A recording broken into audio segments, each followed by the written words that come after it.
Barokah dengan NIM 2042101115. Saya Vera Nuraliza dengan NIM 2042101110. Saya Sirama Aini dengan NIM 20421015. Saya Dias Rahman dengan NIM 2042101104. Di sini kami akan memaparkan materi mengenai Project Based Learning. Pemateri pertama yang akan disampaikan oleh Latifah Nur Barokah. Baik, di sini saya sebagai pemateri pertama akan memaparkan apa itu pengertian Project Based Learning. Project Based Learning yaitu model pembelajaran yang melibatkan siswa dalam suatu kegiatan atau proyek yang menghasilkan suatu produk. Keterlibatan siswa mulai dari merencanakan, membuat rancangan, melaksanakan dan melaporkan hasil kegiatan berupa produk dan laporan pelaksanaan. Kemudian, Project Based Learning ini menekankan pada proses pembelajaran jangka panjang dan kemudian siswa terlibat secara langsung dengan berbagai isu dan persoalan kehidupan sehari-hari. Siswa belajar bagaimana memahami dan menyelesaikan persoalan nyata, bersifat interdisipliner dan melibatkan siswa sebagai pelaku mulai dari merancang, melaksanakan, melaporkan hasil kegiatan.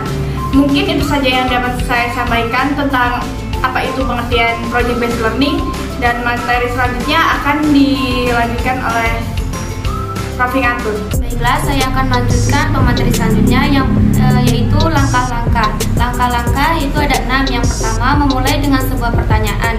Pertanyaan harus mengandung permasalahan yang harus dipecahkan dan menghasilkan sebuah penemuan atau produk. Topik atau teman harus sesuai dengan reward dan mendorong siswa untuk melakukan investigasi yang mendalam.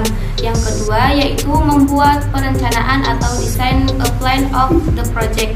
Perencanaan dilakukan secara kolaboratif antara guru dengan siswa. Perencanaan meliputi tentang aturan main, pemilihan aktivitas yang dapat mendukung dalam menjawab pertanyaan esensial dengan mengintegrasikan sebagai subjek yang mendukung serta menginformasikan alat dan bahan yang dapat dimanfaatkan untuk menyelesaikan proyek. Yang ketiga, menyusun jadwal aktivitas, yaitu guru dan siswa bersama-sama menyusun jadwal kegiatan dalam menyelesaikan proyek. Waktu penyelesaian proyek harus jelas dan siswa diberi pengarahan untuk mengolah waktu yang ada. Berikan siswa kebebasan dan kesempatan untuk mencoba menggali sesuatu yang baru. Guru pintar tetap harus memantau dan mengingatkan apabila siswa melenceng dari tujuan proyek. Yang keempat yaitu mengawasi proses pengerjaan proyek. Meskipun siswa diberikan kebebasan menentukan strategi dan cara mengerjakan proyeknya, guru pintar tetap bertanggung jawab untuk memantau siswa selama menyelesaikan proyek. Yang kelima, memberikan penilaian terhadap produk yang dihasilkan. Penilaian yang guru pintar lakukan untuk membantu pendidikan dalam mengukur ketercapaian standar dan proses dan produk yang dihasilkan. Dan yang terakhir yaitu melakukan evaluasi. Pada akhir proses pembelajaran Project Based Learning, guru dan siswa melakukan refleksi terhadap kegiatan yang telah dilakukan dan produk yang telah dihasilkan. Proses refleksi dapat dilakukan secara individu maupun kelompok. Siswa hendaknya diberikan kesempatan untuk menggunakan perasaan dan pengalaman selama menyelesaikan proyek. Baiklah, akan dilanjutkan oleh Vera Nurhaliza. Baik, di sini saya akan melanjutkan materi yaitu kelebihan dari Project Based Learning, yaitu yang biasa disebut PBBL. Ada beberapa kelebihannya. Yang pertama yaitu meningkatkan motivasi siswa dalam pembelajaran. Yang kedua, meningkatkan siswa dalam kemampuan pemecahan masalah pembelajaran. Yang ketiga, meningkatkan kolaborasi antar siswa. Yang keempat, meningkatkan keterampilan mengelola sumber dari apa yang didapat dari proyek tersebut. Yang kelima, meningkatkan keaktifan siswa dan siswa sebagai fasilitator atau juga bisa disebut student center. Yang keenam atau yang terakhir bisa juga melatih kolaborasi atau kerjasama antar kelompok. Selanjutnya akan dilanjutkan oleh Siti Ramadan. Baik, saya akan melanjutkan dari kekurangan dari project based learning. Yang pertama yaitu memerlukan banyak waktu untuk menyelesaikan masalah. Yang kedua, membutuhkan biaya yang cukup banyak. Yang ketiga, banyak pendidikan yang merasa nyaman dengan kelas tradisional. Pendidikan memegang peran utama di kelas. Kemudian yang keempat, banyaknya peralatan yang harus dibeli.